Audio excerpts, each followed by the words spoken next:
One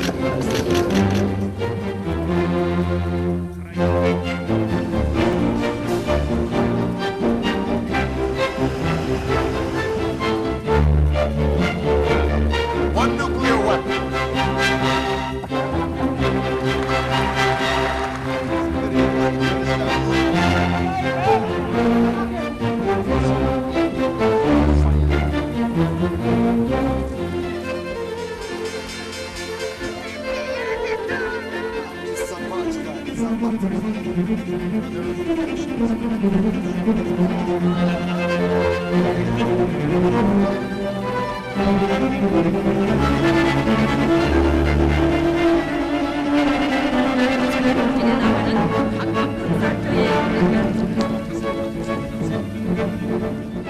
The United Nations Climate Change Conference, COP27, which took place from 6 to 18 November 2022, presents an opportunity for all stakeholders to come together to find concrete solutions to the global climate emergency, including mitigation, adaptation and resilience, loss and damage, and climate finance. In his reaction, the UN Secretary General Antonio Guterres says renewables are the exit ramp from the climate hell highway. Hence, parties must act on the crucial questions of finance while calling for the delivery of the $100 billion in climate finance for developing countries.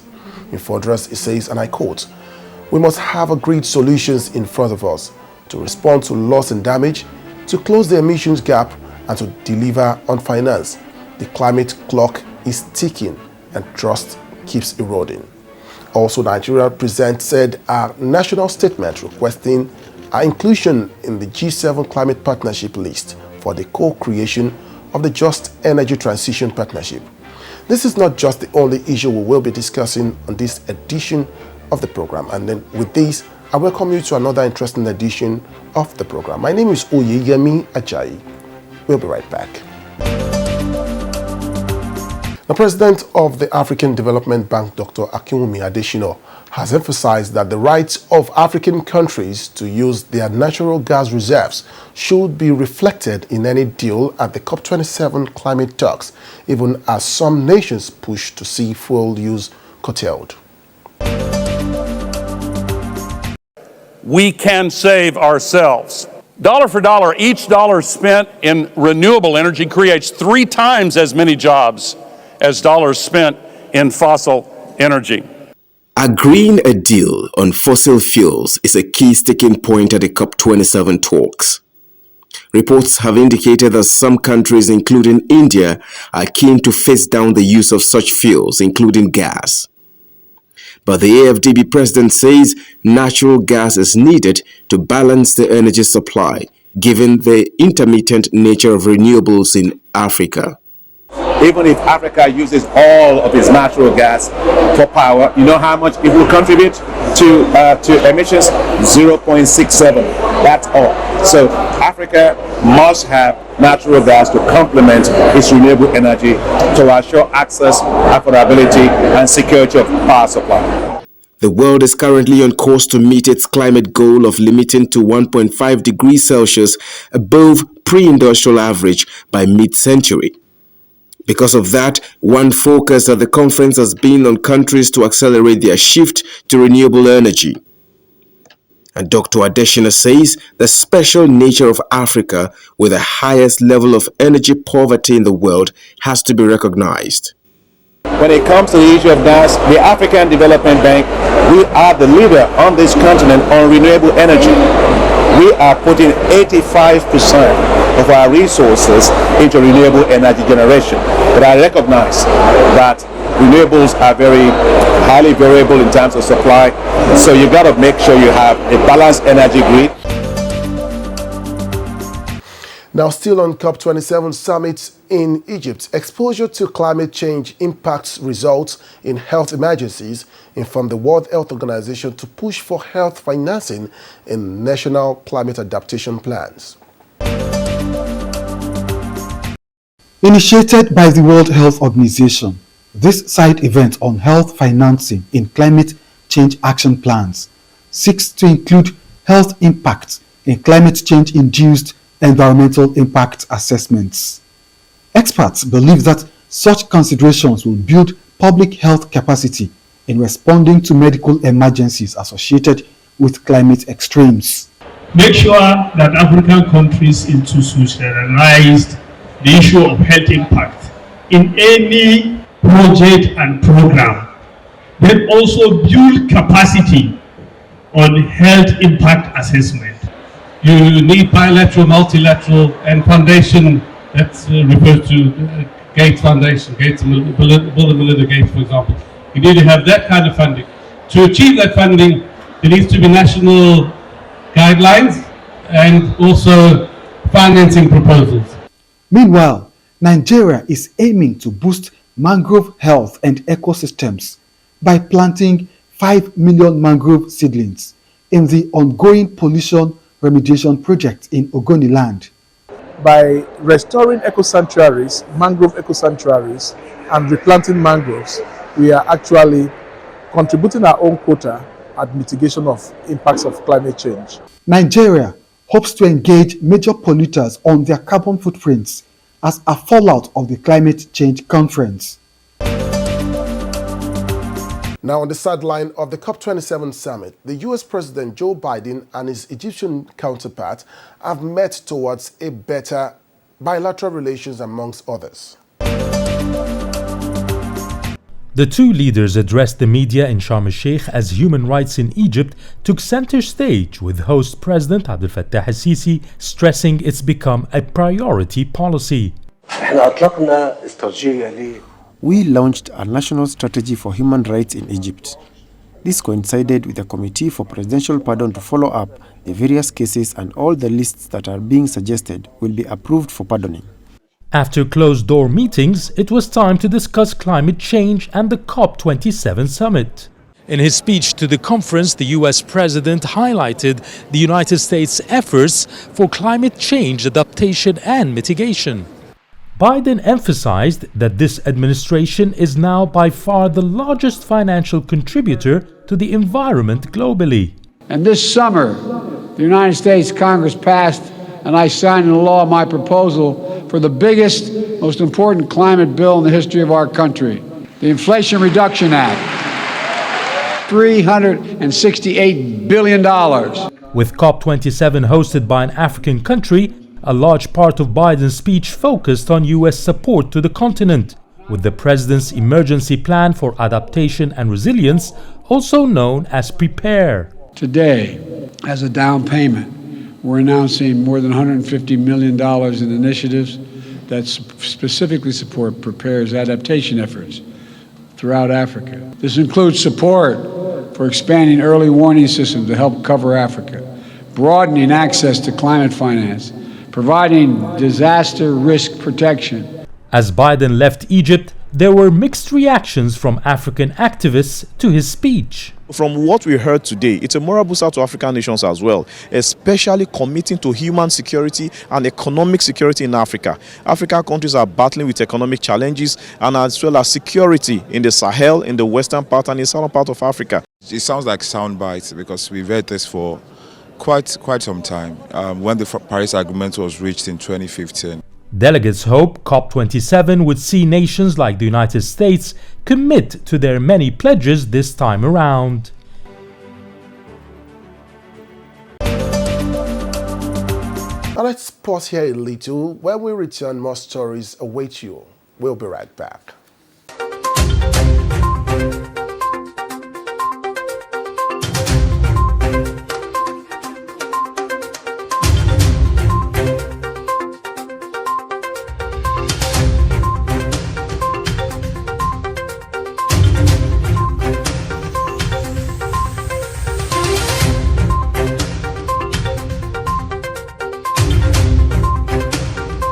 This edition of Global Update on NTA News 24. My name is Oyeyemi Ajayi. I am Abdul Salam Jubril.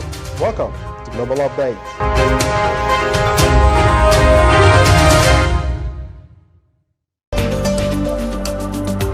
Welcome back. The program is still Global Update, where we discuss different issues around the globe. Now, Nigeria and France held strategic discussions to enhance further bilateral cooperations on security, infrastructural development, and putting in place mechanisms to ease regular migration. The Minister of Foreign Affairs, Geoffrey Nyama, reaffirmed Nigeria's position on several issues when he received the French parliamentarians at the ministry in Abuja. 3 French senators were on official tour to Nigeria with the French ambassador to Nigeria, Emmanuel Bladman, as their spokesperson aimed at promoting legislative and global diplomatic relations. Discussion with the Minister of Foreign Affairs focused on a series of issues facing the country, particularly in safeguarding the waterways of the Gulf of Guinea region to improve global trade and investment. There's a G5, Group 5 of Sahelian countries. They're all French-speaking countries. And of course, we have the Multinational Joint Task Force. So I think the France and Nigeria, we have a real interest in coming together and working more closely together and in fighting terrorism. The minister prioritized good governance as critical for positive outcomes to achieve mutually beneficial areas for both countries. And as we know now, it's a big issue in Europe, irregular migration. There are large numbers of Nigerians also who are involved in irregular migration, and it comes with a lot of criminality, human trafficking, and so forth. So we also have to work. We're working closely with the European Union, and I think France also has an important role to play in that. The French senators recalled the existing bilateral ties between France and Nigeria, stating efforts made by the EU countries to help developing countries cope with the current increasing cost of food prices as a result of the Russia-Ukraine crisis. All parties have expressed readiness to explore more opportunities for a better bilateral cooperation. Now to the United States. The country's House of Representatives Speaker, Nancy Pelosi, is to step down after Republicans take over House.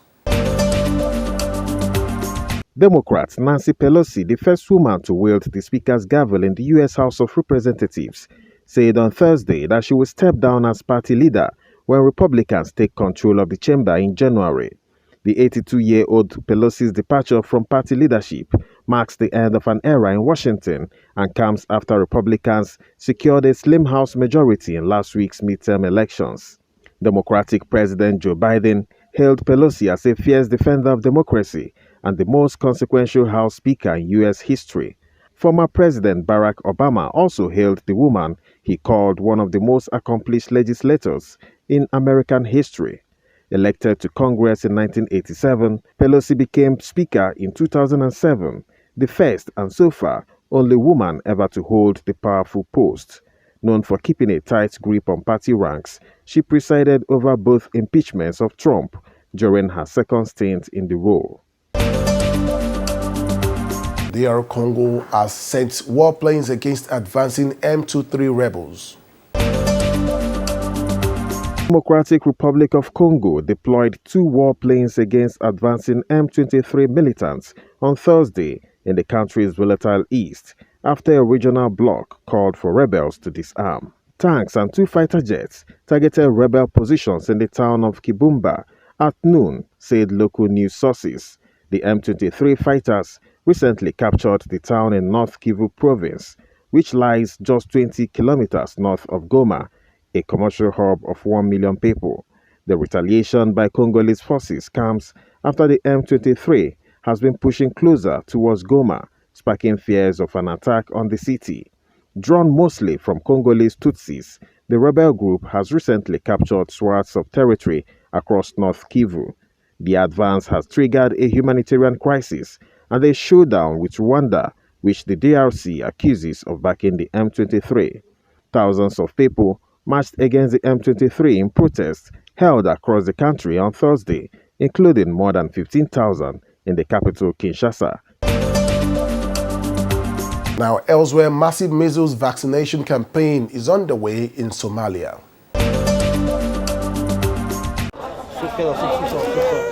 This is the first vaccination dose for Amir Mohammed's 4 children in Somali capital, Mogadishu.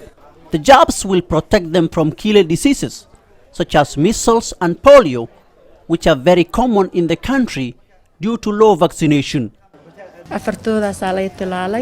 All my 4 children received the vaccination doses. I'm doing this as a prevention measure following reports of measles cases. That is why I brought them here to this clinic. With the help from World Health Organization and UN Children Agency UNICEF, more than 3 million Somali children are expected to receive the life-saving vaccines in the coming weeks. However, that needs an awareness campaign from the Somali health officials. We are calling upon parents to vaccinate their children and make sure those under the age of 5 years are fully vaccinated to save their lives by reducing risks and protecting them from diseases such as polio. Thousands of vaccinators will go house to house to ensure routine immunization of children. UNICEF says more than 15,000 cases of measles was detected in Somalia this year alone. That is why regular campaigns like this one is very important to prevent more cases among the children. So far we have vaccinated 1.3 million children, and now this campaign is going to target all the children under 5, around 2.8 million children. And in terms of the role of UNICEF, UNICEF worked very closely with the government at both federal and the states level, and so far UNICEF has provided more than 5 million measles and polio doses of vaccine, and also UNICEF provided more than 3 million doses of vitamin A and deworming tablets. Stakeholders believe recurrent conditions such as drought and looming famine, which result in displacement, are partially contributing to low vaccination rate. Now, moving on, Tunisian non-governmental organizations have warned families of irregular migrants against child trafficking going on in parts of the world, especially the movement from Africa. Suspicions of organ trafficking have been reported by volunteer doctors who work for Tunisian and European NGOs after the repatriation of the remains of Tunisian irregular migrants over the past 2 years. The number of candidates for irregular migration has skyrocketed, while the number of sea and land routes are limited and unsafe.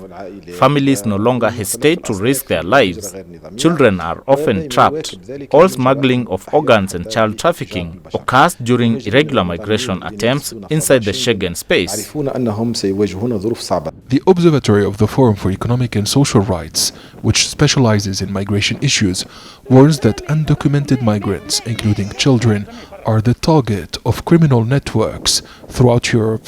Once they reach Europe, undocumented migrants, including women and children, live in poor conditions. They are exposed to more danger. Many are pushed by criminal groups into drug trafficking and sexual exploitation. The hellish experience does not end on European soil. It rather gets worse. Valentina Zagaria is an Italian researcher who documents the flows of irregular migrants in the Mediterranean basin, Africa and Europe.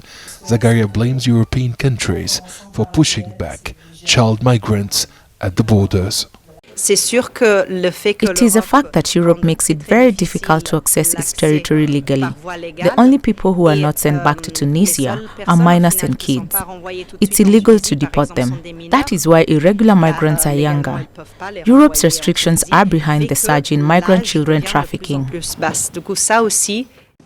Tunisian and European activists have called on authorities and families to protect children and guarantee them the right to health and education, instead of pushing them to risk their lives in the central Mediterranean Sea route. The stretch of the Mediterranean Sea between North Africa and Italy is one of the main migratory routes to Europe. Local NGOs are urging the Tunisian government to exchange information with Libya, another main crossing point, and Italy, on suspicions of child trafficking and organ smuggling. African officials have met in Seychelles to seek better resilience to future shocks.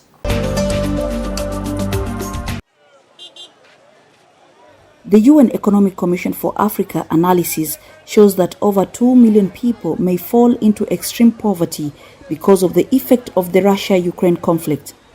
This adds to an already dire situation in the continent. In the East and Central African regions, the effects of climate change are biting hard as drought and floods affect food security. and are slowing down recovery. African government officials meeting in Seychelles are seeking solutions for resilience. As we said in our report, most African countries, especially Central African countries, have one or two commodities which account for 70% of the export earnings, which puts them in a very, very difficult situation once these commodities, prices collapse. So what we're asking is basically to diversify the basket of exports. Some of the countries here face debt stress. As of May 2022, the UN says 7 African countries were already in debt distress, while 16 were at high risk. Experts advise that as countries seek alternative sources of financing, they should speed up investment in local production. In many of our countries, we are exporting raw materials, either being minerals, like natural resources, but we don't do even first transformation in many of our countries. And this is not where you get many of the value added, right? We do know that by transforming these natural resources or these resources locally, then you can really grab a big part of the value chain. But as a long-term solution, they urge for more self-sufficiency. We have a young populations. This is a big advantage of us. Because in many other places, the population is aging. And that means that we have a big, consumer populations coming in, and also we have a young population we can be, which can be educated, really in the vision we want to set actually for the continent. Some of the countries attending this meeting say the Ukraine crisis has forced them to look more within the continent for grains and fertilizers. Experts here also say that it is important for Africa to fast-track the implementation of the African Continental Free Trade Area in order to boost intra-Africa trade as opposed to importation from non-African countries. The meeting is also encouraging African states to consider seeking alternative sources of funding like Islamic banking as well as cryptocurrency.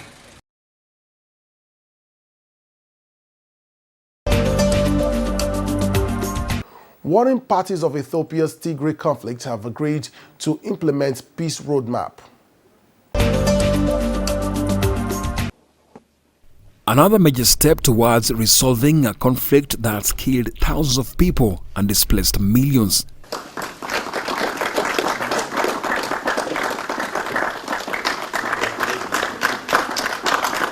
Representatives of the Ethiopian government and the Tigray People's Liberation Front have been holed up in Karen, southwest of Nairobi, since Monday to agree on various issues following last week's peace deal in South Africa.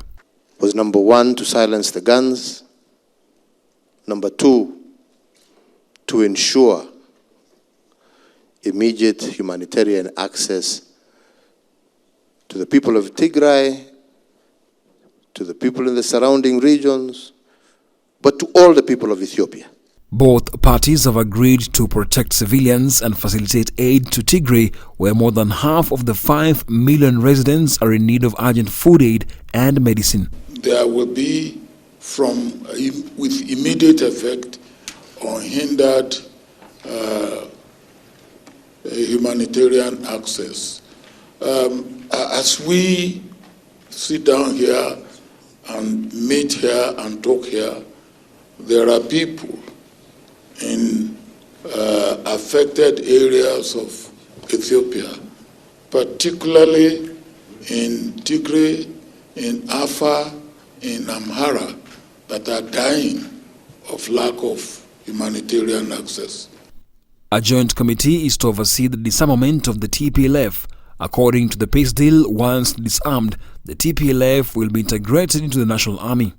With both sides accused of abuses and crimes against humanity, there have been mounting calls for accountability. We did, in that main agreement, go through the issue of transitional justice. But that is a process that can only follow once the guns have fallen silent and once we have dealt with the humanitarian crisis. Saturday's agreement is yet another significant boost for the African Union, which has been mediating an end to the 2-year conflict.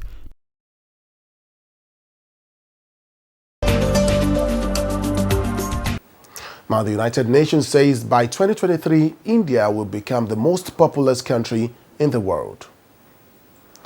Nikita is struggling to find a job for more than 6 months. She has a master's degree and the certificates of eligibility to teach. Yet, she is still unemployed. Teaching jobs in India are scarce. Millions of Indians like Nikita are a part of the youth bulge. More than 70% of the population in India is below the age of 35. To reap this unique opportunity, the policy makers will have to think out of the box. Well, I would say this large young demographic already exists. Whether it's going to be a dividend or a disaster is something that will be determined by the investments that are made by the state in their health, their well-being, opportunities for them. The UN projects that India's population will rise from the present 1.4 billion people to surpass China next year. It will grow to about 1.7 billion by 2050. India is just beyond the midpoint of its demographic dividend. The government needs to increase the GDP and reduce poverty to make the best of this opportunity. Experts say that the main challenge will be to create jobs for so many. And the last 8 years is considerably on the point of realization of benefits in terms of new employment creation, upward income mobility of the young, working class. We've lost the ship there. It's just, as I said, it's a point of inflection now. Whatever we choose to do in terms of policy-making decisions will have serious ramifications, not just for the young, but also for the old. To capitalize on the youth potential, India will have to make a major policy shift from capital-intensive manufacturing to labor-intensive manufacturing.